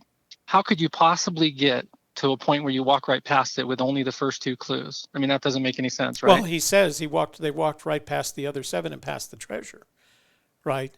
It does make a lot of sense because once you're up there, and I don't know how much time you've spent in the Rocky Mountains, but when you take once your first boots on the ground, you're going to discover, I say this in my introduction, you're going to find out 2 things. Number 1, you're going to find out the size of the problem, and that is this problem is much bigger than sitting at your desk you've had the ability to imagine. That's the first thing. The second thing that you're going to discover is that your first solve, as you call it, is totally incorrect. Yeah, got it. Yeah, no doubt. Well, hey, anyways, very interesting, lots of information, and just trying to still sort through it and try to figure out who the main players are and all the websites. It's quite a bit of information. But so the main websites are good. Read them for entertainment, and don't worry about the personalities because we're all, no matter whether we have a YouTube channel or not, we don't know where the treasure is. So don't. Well, hey, so one I came across is is it Dal Neitzel? Is that how you say Dale Neitzel? Yeah, Dale Neitzel. Okay. No. You just Dale Neitzel. Dale Neitzel. So on one of his comments on one of the front pages, he said if somebody found the treasure, you don't need to tell Fenn. He doesn't necessarily need to meet you. And I thought to myself, he's met all these other people, right? The Meacham girl and him and you guys and all this others. And he wouldn't want to meet the guy that found the treasure. Come on. I think... Why would he want to meet him, especially if he was a decent person, right? I think that's true, but you have to consider a couple of things. Number 1, Fenn is going to be 90 this year, and his wife, Peggy, is going to be about the same age. She is very frail. And he's not much further from being. I mean, he's a strong-willed guy, and I expect that he's probably going to live another 10 years. So that's one thing. It's just that they're up in years, and he's trying. There's a part of me that thinks I don't have any. I have indications, but there's a part of me that thinks he's trying to step back from all this, right? Yeah, I've seen some of those things, yeah. Yeah, he's done everything that he needed to do. He put the treasure out there. He gave us a poem to work from. He gave us a book to work from. And so he's done everything that he's needed to do, and there's kind of not, what else could he do, right? Yeah. So that's the first thing. The second thing is Dale's right, and this has always been our opinion on the matter, because we think it's important at this stage to maintain your anonymity. And so if you were to inform, and our plan is, if you inform the media anonymously and you give him with evidence, right, photographs of the bracelet on top of a copy of one of today's newspapers from anywhere in the search area. Sure. But if you were to send him that, I think that would be enough. Question is, does he, one of the statements, and I'm trying to remember where specifically it was. I think it was Moby Dickens. He says something like, he's asked whether or not he wants to influence the outcome of the chase. And he says, no, that's up to the searcher, the finder, right? It's the finder's treasure. They get to do whatever they want to do, whether or not I want to be involved. It's not up to me, it's up to them. And we've always taken that and used that as a basis for the actions we would take if we found the treasure. Now, would I like to go back and visit with Forrest Fenn and show him the treasure? Yeah, but the moment you do that, now two people can keep a secret if one of them is dead, and he's not. Yep. Yeah. And finding well, the he's treasure. He's pretty good at keeping secrets. Absolutely, if that's what you want him to do, because he's going Yeah. to do what if you were to go to him and say, I don't want to reveal where I found it. I don't want to reveal that I'm the finder. I just wanted to share with you that I had. And you might get an audience. Well, imagine if somebody that found it told everyone where it was, and all of a sudden the place is, overcome by, what I mean, that literally thousands of people, a place that, right, was special to him. That'd be kind of. Well, he addressed that. He got that question. Watch the Moby Dickens video, because he addresses that. Yeah. And they said, someone asked him, aren't you worried that once the treasure is found and it's revealed the location, that it's going to that it's going to destroy the specialness of your special place? He said, no, I put the treasure there for somebody to find it. That was possible, that could happen. I'm not hung up on that special place. It's not like he has, because he mentions again, he doesn't plan, his original plan was to die at his special place. He doesn't have that plan anymore. He knows that he's going to die in his own bed in Santa Fe. And he's okay with that, Yep. So he's not going to take off one day, head up for the mountains, and go lay down next to us. That's not going to happen. That's not in his plan anymore. Yeah. Well, good. Hey, thanks for taking my call. I don't want to overstay my welcome. And I'll have to. I guess I can go back and watch this later, right? To see if it shows up. Yeah. Okay. Hey, man. Thank you very much. My pleasure. We'll let somebody else get on. Take Thanks care. for calling in. Bye bye. You know what I like? I like the energy in the voices that we hear from the new searchers for a couple of reasons. They're excited about it. And the second reason is they're experiencing the same thing that we all experienced when we became new searchers. The feeling of excitement, the feeling that we figured it out, the feeling that we know where it is, and the feeling of how do I get there, because we all do this. I mean, it's not unusual to go out and do this. I am not of the opinion that one day some new searcher is going to figure it out, head up to the mountains, recover the treasure. I think the person that recovers the treasure will have worked on it for years, whatever those years are, because that's what it's going to take. That's how he set it up. If it was easy as sitting at home, figuring it out, going to pick up the treasure, that doesn't sound to me like anything that Forrest would have done. I think he intentionally made it difficult. That's what it is. It's difficult. It's hard. It's hard. So yeah, you've incurred the wrath, chasing Indy. You've incurred the wrath of Khan. Ignore it. Can you search for a word in the thrill of the chase? Yes, I can. I have to open it. Let me take this call. Text me the word you want me to look up, Eller. Hey, Rio Grande Joe. What's up? Not a whole bunch. How about you? I heard you getting lonely, so I called in. Do I sound like I'm lonely? Yeah. I got Waco Joe calling in. I got Colorado Mike calling in. I know. I heard him. Yeah. I heard him. WWH. That's where you started. Yeah. Without that, that's 10 miles away from the treasure, or if you're at the treasure, it is not it's 10 miles away. Wormwater's it's too far to walk. No. Too far to walk. 10 miles. You know what? I'm gonna say that I agree with Dale Neitzel, although what he wrote was not that he copied me, but we talked about the measurement of time as too far to walk a couple of years ago. We were already talking about that. But if you read his article, one of his most recent posts, he kind of said the same thing. I don't think it's 10 miles. Yeah. I would argue with anybody that thinks it's 10 miles. So take that. The rest of the clues are within 100 feet away, but the WWH is 10 miles away. Yeah. Once you put in below the home of Brown, all the clues are within a few hundred feet away. Mm-hmm. Yeah. And Water High's right there, too. Yeah. It's on the map. What does it say on the map where Water High is? It's 11,000 foot high. No. But what does it say? What if you're looking on a map? What does it say? And it'll last over 1,000 years. Okay, so you're not helping me here. What does it say on the map? You said I could see it on a map. The implication of that is there's something to see on the map. What can I see? Because all the clues go to the map.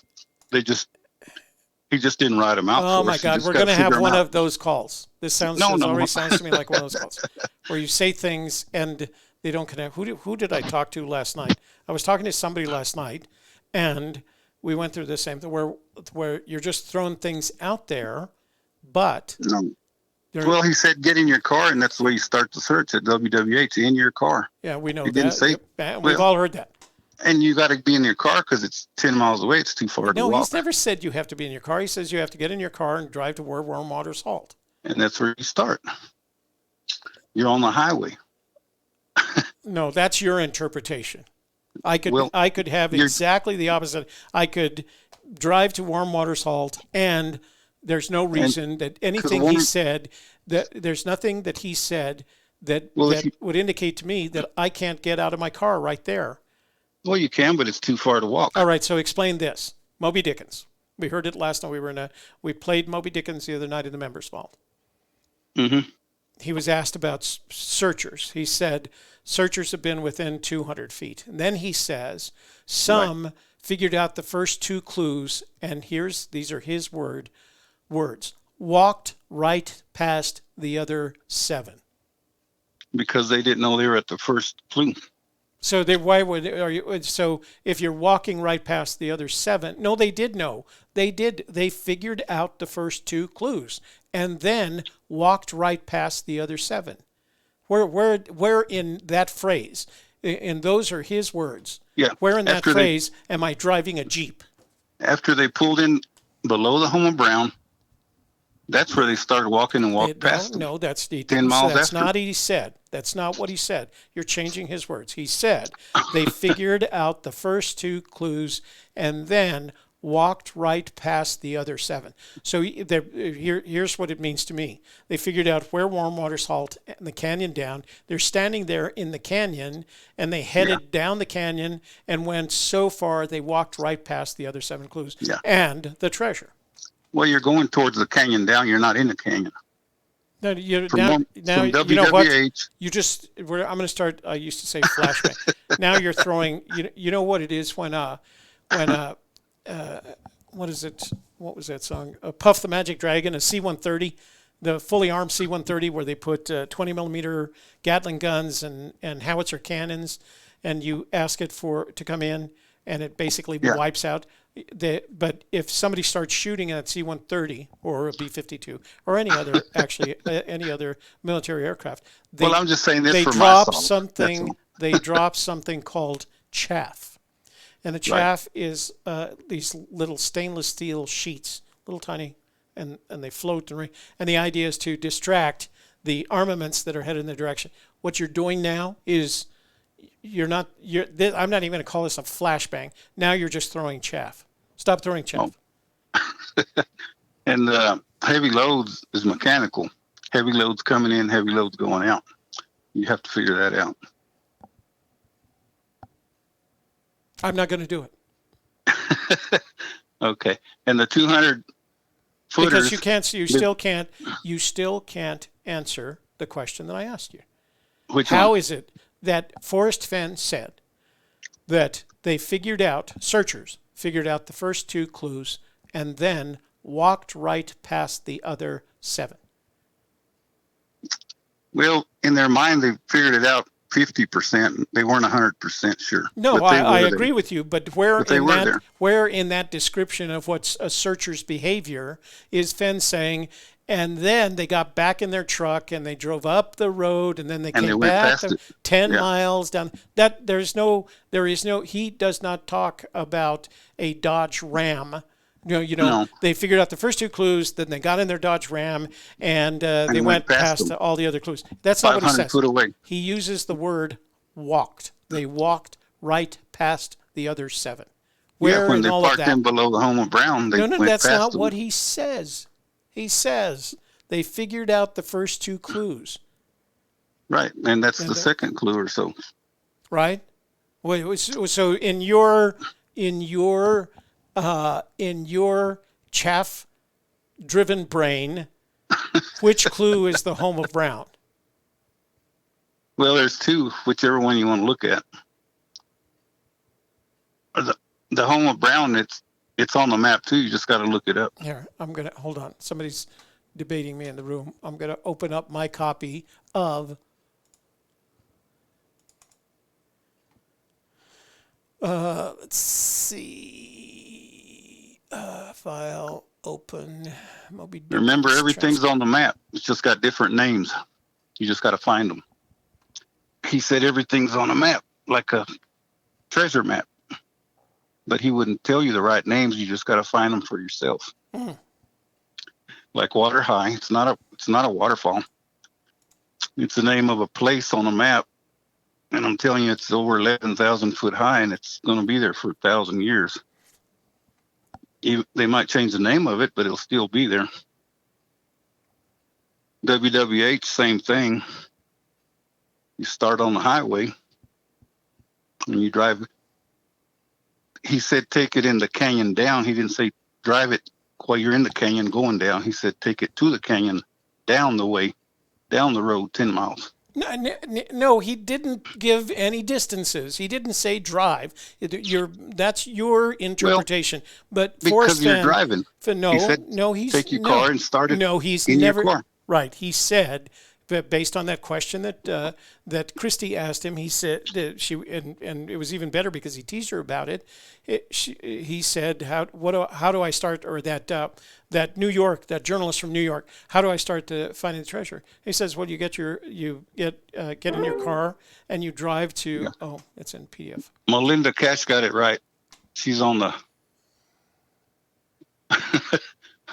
She's on there. I can see her. She got the right water high. So Heavy Load says, first I got to do that. Thank you, Heavy Loads. Then they went right past the other 7. We played this the other night. I wish I had my notebook with it, and I'm gonna find it. He doesn't say went. He said walked. Yeah, well, when you're below the home of Brown, you start walking, and they're all together there, except the furthest one from the treasure is WWH, 10 miles away. Too far to walk. And the heavy loads coming in and out, it's mechanical. It's machinery coming in and out. All right. Guess what? The 200 footers are going right over it. That's why they can't find it, because they're moving across the top of it. All right. At 150 miles an hour or whatever. Yeah. Because they're driving. They're on a 4-wheel drive Polaris. No, they're not driving. They're flying. They're doing what Mr. Fenn did for 40 years. Okay. Remember, he's a pilot.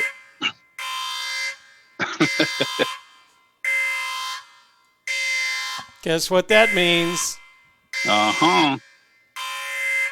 It means I got to roll. All right. Thanks for calling in. Thanks for sharing that. And have a good evening. I'll share my drone footage from that area when I come back. Okay. Thank you. Talk to you. Talk to you later. Bye-bye. Bye-bye. So, Heavy Loads, if there's any evidence that Forrest Fenn ever said we have to drive the route of the clues, share it with me, because if there isn't any evidence, then like everything else in this thing, it's your opinion. So my opinion is that you walk the search distance.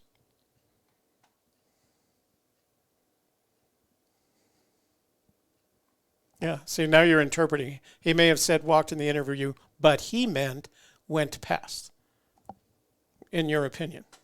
Forrest Fenn usually says what he wants to say. So there. Can I play the cuckoo clock? Who am I playing the cuckoo clock for? Where's the cuckoo clock? That one is loud, though. Hang on.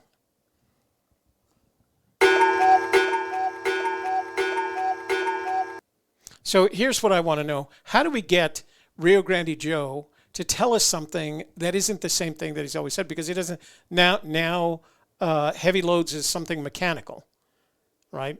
Where do we find mechanical stuff out in the forest, right? We need to get him on track somehow.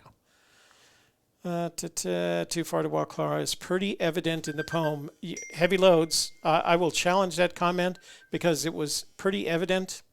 One of the tens of thousands, if not hundreds of thousands, of treasure hunters would have figured it out. Nobody's figured it out. Nobody's got the treasure. It's all opinion, brother. Hey, whoa, what happened to Ken from Oklahoma?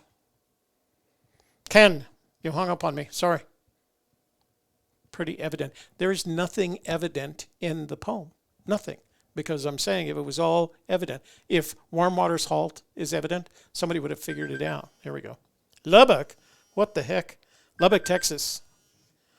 Hey, Lubbock, what's your name? Where are you calling from? I think you're calling from Lubbock, but if you're not, tell me. And what is the nature of your question? Yeah, that's what shows up on my phone.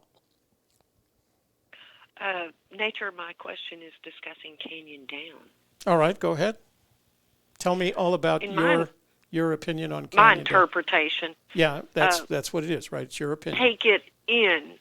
So if I were standing on Wait a minute. Warm Water Halt, before we get into the details, so tell me what your name is.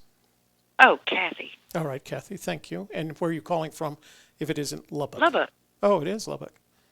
It is Lubbock. Oh, okay, all right. That's what it said. I was a little girl when Fenn lived here. Oh, he did? Wow.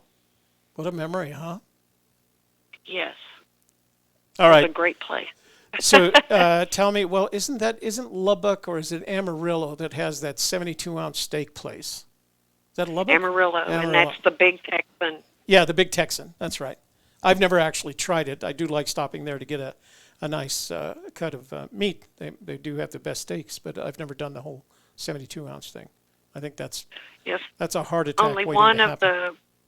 Only one of our football players on our Coronado High School football team was able to accomplish it. Yeah. And that was in 78.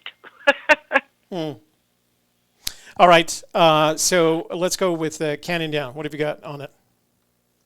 My interpretation is if you were standing right where Warm Water's Halt, there should be a canyon north to you. You're going to take it in from the canyon. In other words, you're not going to go as far down as the canyon. Like I said, this is my interpretation, kind of an old old country way of giving instructions to take it in from somewhere. Right. So tell me again. I'm standing. You said that I'm standing at where Warm Water's Halt. And the next, and because I begin it. That's my first clue. I begin at where Warm Water's Halt, and he tells me take it in the canyon down. What do you think he's telling me when he says that? Don't go down the canyon. Stay where you're at Warm Water's Halt, and don't go so far down. It's going to be between where Warm Water's Halt and where the canyon is. What do you mean? It's going to be? What's going to be? The treasure, or your direction to follow. In your opinion, to the next clue. In your opinion, how far is the treasure from where Warm Water's Halt? Oh, very close. Very, very close. I think everything is going to be within a 500 to 1,000 foot range. My father-in-law is a cancer survivor, and it just wipes you out. Even 10 years later, you don't, just the way your body atrophies, your entire body, it's extremely hard to get back into good physical shape. And even though Forrest had defeated cancer and had a long time, I don't think he could walk miles like he used to when he was younger. I think going out to San Lar, to his, it got too much for him. So even that was not a lot of walking, but it was a lot of physical labor and digging. So I don't feel like, because he had to make, when you think about it, 4 trips. 1 to the spot, 1 back to the car. 1 to the spot, 1 back to the car. If it's 10 miles, that's 40 miles he walked. That can't be possible. Yeah, no, that's not possible. I give it a total of a quarter mile, at least, would be a maximum.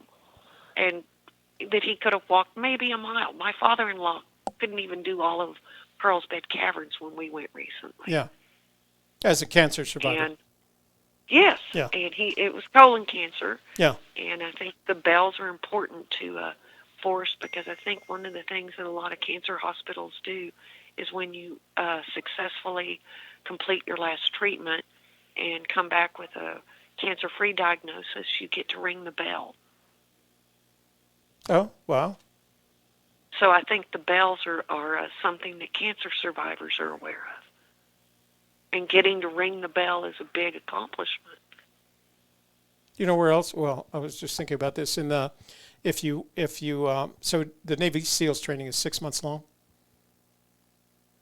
And if you ever, me? the Navy SEALs, their training, Navy SEALs training is 6 months long. But if at any time you want to leave SEALs training, they have a brass bell that you ring. All you have to do is ring the bell to get out of it. To give in and say I've had enough. Yeah, exactly. I think we've all seen that on G.I. Jane. Yeah, yeah. Oh, is that what she did? She rang the bell? Well, no, she didn't ring the bell. Oh, but she was there. challenged to do it. Yeah, yeah. They were all challenged to. They were Right. all told, you know. Well, the instructors For find quitters. ways to the instructors find way to get you to do it. You know, they make it a point to find a way to get you to do it. Because they're trying to mentally break you Yep, as well as exactly. physically. That's right. That's what it's all about. So. Anyway, that was just my interpretation. Well, that's a because it's good kind interpretation. Of an old-timey way of describing to a total stranger. Yeah. Landmarks, because you know, and I'm an older person. You guys tend to take GPS coordinates and mileages, and women, we drive by landmarks. Oh, it's 3 blocks past the Walmart. You'll see a bright pink building. Turn to your left. So you think that's what he's doing? I think a lot of it is landmarks. When you divide up the poem and look at it and say, okay, what is a location and what is a direction? Because on a treasure map, that's what you're going to have is locations, and then you're going to have descriptions of how to get there. And I think put in below the home of Brown is telling you how to get there. That's a direction, you know. So I try and divide the poem up into and analyze it in that way. I don't know if my approach is much different. I've known about the hunt for about 2 years, but I haven't really, other than just kind of laughing at it and looking at a map occasionally, I didn't get real serious about it until about December, and I have found a location that I definitely want to search. But you haven't been boots on the ground at all? I tried to go before Corona, but I couldn't motivate my husband. So that was in February. That's not an unusual description of a marriage when one partner is interested in the treasure hunt and the other isn't. My husband said he would rather find one of those barrels that was buried by Pablo Escobar because it would have more money. Well, it certainly would be a lot more accessible in terms of it's just $100 bills. It's a lot of cash. So yeah, and it's been laundered as well. So it's nice, clean cash. Well, it's not clean once you find it if you can't account from how you got it. Yeah. How you got it and how you're spending it. So the best. The government watches for things like that. Yeah, they do indeed. It's going to change your tax situation, of course, but get a good tax attorney and he'll get you out of it. The nice thing about the IRS, I know from experience, is they're always open to negotiations, right? Now, if you went to them and you said, I just happened to on some public land, right, because you're going to have to make up the story, right?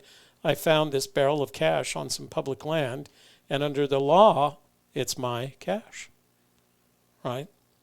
And then the IRS has to say, well, yes, but it's taxable cash. It's unearned income. So it's taxable, and they say, we want, I don't know what unearned income, I think it's around 45% now. I'm sure Christy knows. So we want 45%, and what you do is you give them 45%. You know, and I've often wondered about that as far as Forrest. He might have actually have a tax form in there for you to sign that you have become his employee. No, and I he think employed you yeah, to no, actually go out. no. I think those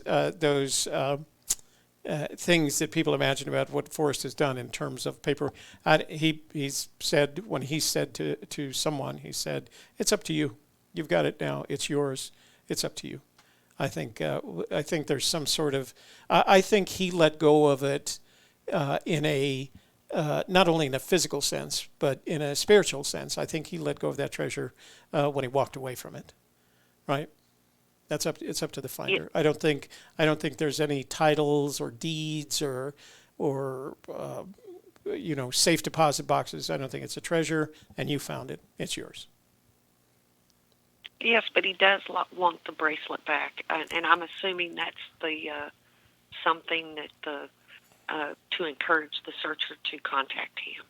Yeah, but the searcher, that's another thing that he said. It's up to the finder. The finder can do whatever they want. It's theirs to do with whatever they want. And if that means not giving him back his bracelet, that's up to the finder. Well, Toby, I've enjoyed talking with you. I hope I don't get a rooster or one of those. No, you haven't. After our call. No, you get a rooster when you say things like, "I've been working on this for 2 weeks. I know exactly where it is, and I'm going to go get it. And I don't understand why no one has found it yet because I know exactly where it is." That'll get you a rooster.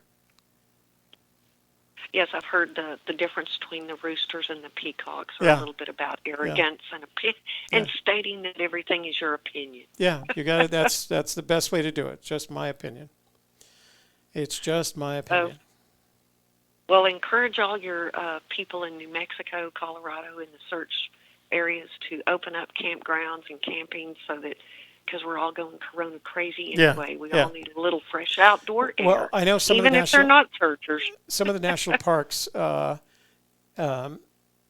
been opened up, or are going to be opened up. I think on the 18th is the day that they picked. So I think just one has to be cautious. This isn't the coronavirus is still here.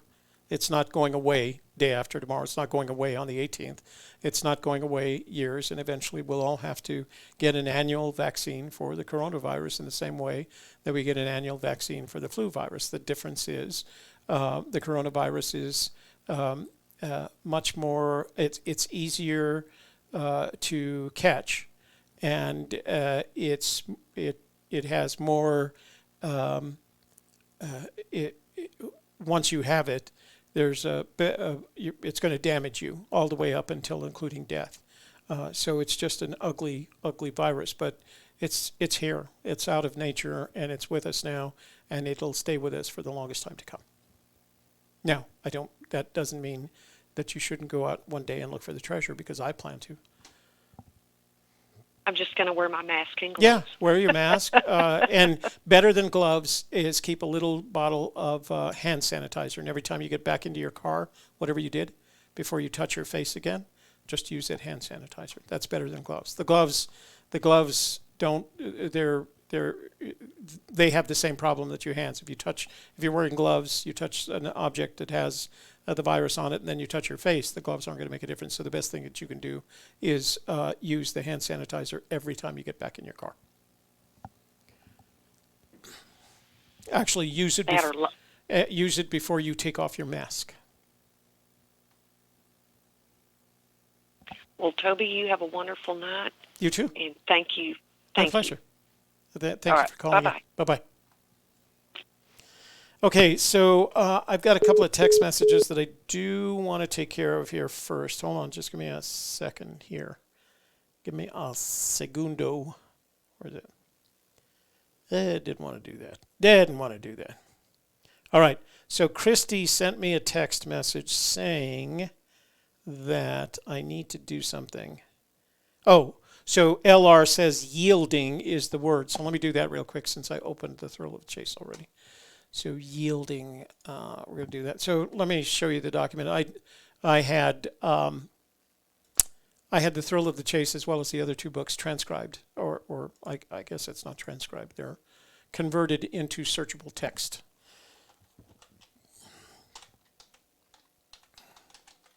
Yielding. There are no matches for the word yielding in the thrill of the chase. LR, sorry. And then Christy sent me a picture of feet. I don't have a foot fetish, all right. But she says, Toby, please comment on Forrest's message posted on Dale's during your show. Another one posted during the Saturday show. He's never done that before. He usually posted on Friday. But again, that's not Forrest doing that. That's Dale. Dale decides when to post them. Dale, but it sounds like Forrest wants to, let's see what's going on here. Call toe to toe. And I'm sure the picture was selected by Dale. And this is signed by Forrest right there is his initial. He says, we need a new game to get us past the virus, and here it is. Quote, what are human toenails supposed to be used for? Unquote. Please answer in 30 words or less. Researching is not fair because everyone will have the same answers. The winner will be judged to have the most vivid imagination. Add your answers as a comment below. In the case of answers being similar or the same, the first one posted will be selected as the original. A team of crack toenail owning judges will be assembled for this quiz. There will be a prize for the winner. Try to win and imagine what the prize might be. Quiz ends Monday, May 26th at midnight. Get your answers to that by that date time, please. Well, look at that. How cute is that? He's playing. So he's dealing with what we're all dealing with. We're stuck in the coronavirus. We're stuck in the fact that we're not only can we not go out and search, but we still haven't figured out all the clues. Let's see what some of the answers. Mine have failed. That's not very much. Let's come on. He's talking imagination. Their only function is to let me know when I need socks. They poke out like little turkey. Okay. So, interesting. So, my comment is kind of the comment that I made yesterday. I think this is Forrest working hard to generate some interest in the search. And I'm not sure if this is what it is. This, to me, is just kind of having fun. You know, this sounds to me like he looked down at his feet and thought to himself, what the hell are my toenails for? They've evolved like everything else. Now, you got to remember that our feet at one time were almost like our hands. It wasn't until 150,000 years ago when we started getting up to walk that changed. So they're remnants of that. So they're remnants of evolution, but that's not what he's asking for. He's asking for you to use your imagination to come up with an imaginative story for what toenails are for. Huh? So, I would, but I'm blocked on Dale's site. Go figure. Go figure, Toby. See what else we got here. He said he walked once, went by another time. All right, I'm going to go back to Moby Dickens because we just did this on Thursday. We went through Moby Dickens, and I listened to him say it, and I wrote it down, and I talked about it afterwards. It was the thing that I picked up on. So I'll have it for you on Wednesday. I will have that. Toby, I still haven't received Nemo's address. Also, the phone number of the. Oh my God, Tony, that's my fault. I'm about to end this show in a few minutes, Tony, and I will send them to you right after I end this show. I promise you. Okay, guys, it is 9 o'clock, and I need my MTP beauty sleep because I'm literally beat. I mean, I started out, as I usually do, in my backyard, mowing lawns and picking weeds and doing all of that stuff. But then this afternoon, I decided to do the whole bosque, and it's shaped like a P.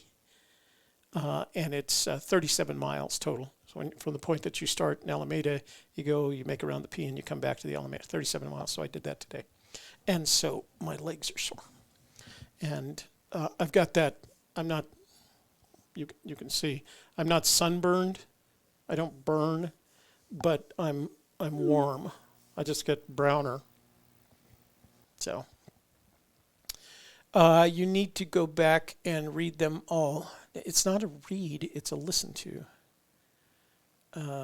Just want you to know that tonight's show has been enjoyable. Well, thank you, Jenna. I appreciate that. That's nice.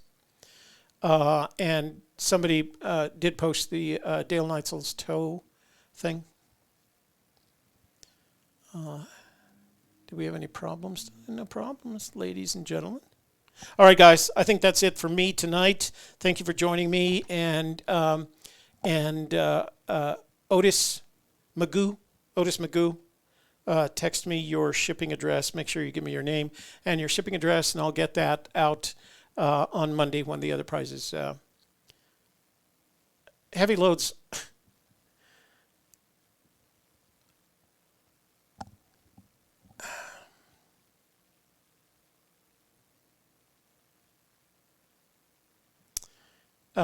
Heavy loads. I'm not sure how you picked up that I was admitting defeat. There is no winner in the matter of opinions. It's your opinion. Stick with it. That doesn't make my opinion wrong. There is no defeat. All right? Play that another way. I'm not big into that whole defeat mentality. So that's a good way to get kicked out of my room, by the way. Do it again. I dare you. Ooh. Toby's sunburned. All right, ladies and gentlemen, thanks for joining me tonight. Let's get out with a little bit of She Played Memories.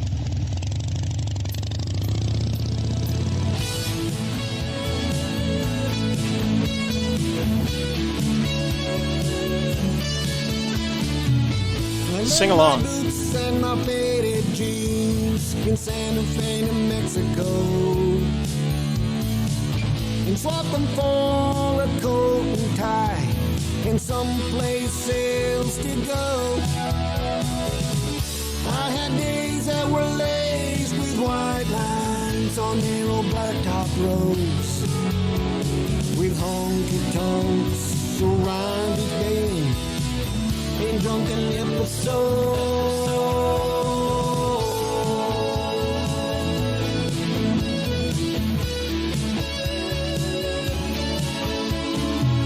Those flashing lights and them busted fists and women with no name. And mornings past the night before I learned to play. Melinda, you just brought back some pleasant memories. I used to do that Red River motorcycle rally when I still had a Buell. I wasn't riding a Harley at the time. I was riding a Buell.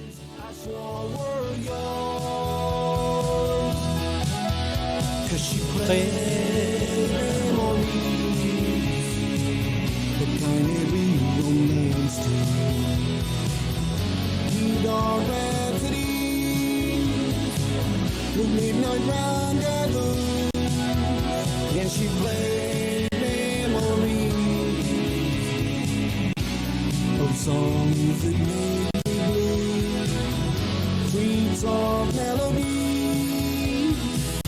that took me back to you.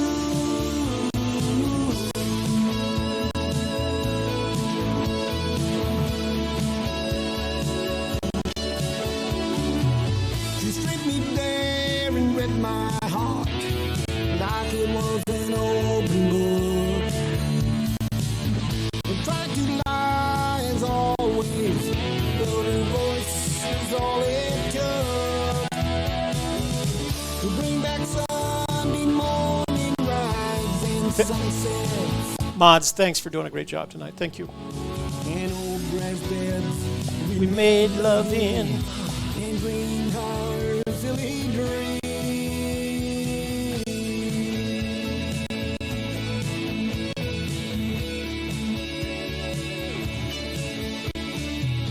I drank her words like they were wine and looked into her eyes.